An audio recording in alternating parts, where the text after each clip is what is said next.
जय श्री राधा माधव। सद्गुरुदेव भगवान की जय हो।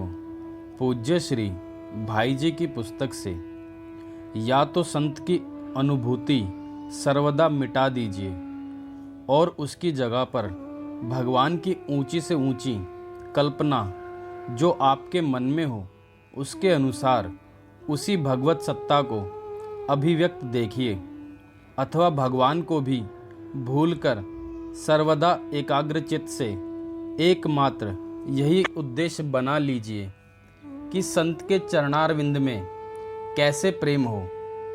दोनों का फल एक ही होगा, दोनों को एक साथ ले चलें तो भी एक बात है, पर इन दोनों बातों में के अतिरिक्त जो चीज़ है वह व्यवधान है, उसे हटा दीजिए। विषयासक्ति, लौकिक स्वार्थ, पारिवारिक मोह ये व्यवधान है। जितनी श्रद्धा है काफ़ी है। यह नियम है कि वस्तुतः संत यदि कोई हो तो उसमें श्रद्धा की जरूरत नहीं है, उसकी ओर तो उन्मुख होने की जरूरत है। श्रद्धा से तो पत्थर की मूर्ति भी कल्याण कर देती है। श्रद्धा ना हो और फिर भी ऊंची से ऊंची चीज मिल जाए, यही महापुरुषों की विशेषता है।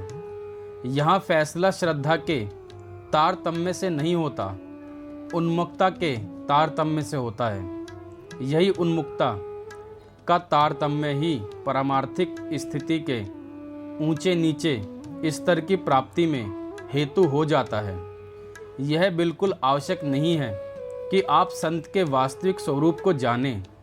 बिना जाने सर्वदा अंधकार में ही रहकर यदि अपना सर्वस्व न्यौछावर कर दें तो स्थिति आपको वही मिलेगी जो जानने वाले को मिलेगी।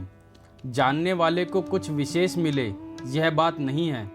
उन्मुख कौन अधिक है इस बात पर ही स्थिति निर्भर करती है। कोई भी हो वह कितनी मात्रा में अपने आप को मिटाकर उसकी जगह संत को बैठा देने के लिए तैयार है, यह प्रश्न है। फिर वहाँ जो वास्तविक अभिव्यक्ति अचिंत्य शक्ति है, भगवत सत्ता है, वह उसको उस मात्रा में अपना लेगी। इसलिए उपयुक्त दो बातों में से एक बात कीजिए।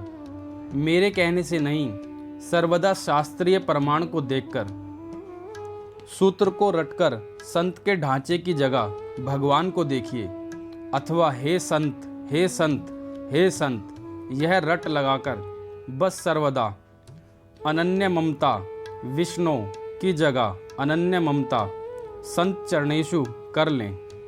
सच मानिए एक ही फल मिलेगा। मनुष्य का स्वाभाविक हृदय ऐश्वर्य वर्ण होता है और वह जो जो आगे बढ़ेगा, मान लें किसी ने संत की जगह सर्वदा भगवान को देखकर चलना प्रारंभ किया, त्यों त्यों स्वाभाविक ही उसके मन में भगवत ऐश्वर्य का उदय होगा और वह सोचेगा कि ये सर्वज्ञ है, सर्व सामर्थ्य है। पर इस संबंध में एक नियम याद रखना चाहिए, वह यह है कि कल्याण गुणता के अंश में महापुरुषों की ज्यों की त्यों वही शक्ति है जो शक्ति अवतार में अभिव्यक्त होती है।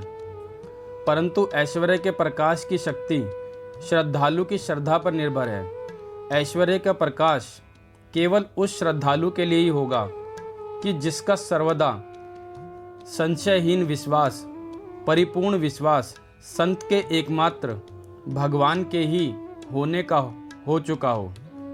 जिनके मन में जरा भी संत पने की अनुभूति अलग अवशिष्ट है, उसके लिए बेधड़क प्रकाश नहीं होगा। हम लोगों में से ऐसा अभी कोई नहीं है जो किसी संत के प्रति सर्वदा इस श्रद्धा के स्तर पर पहुंचा हो। अतः उसे यह ध्यान में रखना चाहिए कि ऐश्वर्य अंश में भगवत्ता के प्रकाश अर्थात सर्वज्ञता, सर्व सामर्थ्य की अभिव्यक्ति की ओर से दृष्टि मोड़ ले। अन्यथा होगा यह कि उसकी श्रद्धा की कमी के कारण इस शक्ति के प्रकाश में उसे त्रुटि दिखेगी और वह फिर उधेड़ बुन में पड़ेगा। वह भगवतीय नियम को याद रखना चाहिए।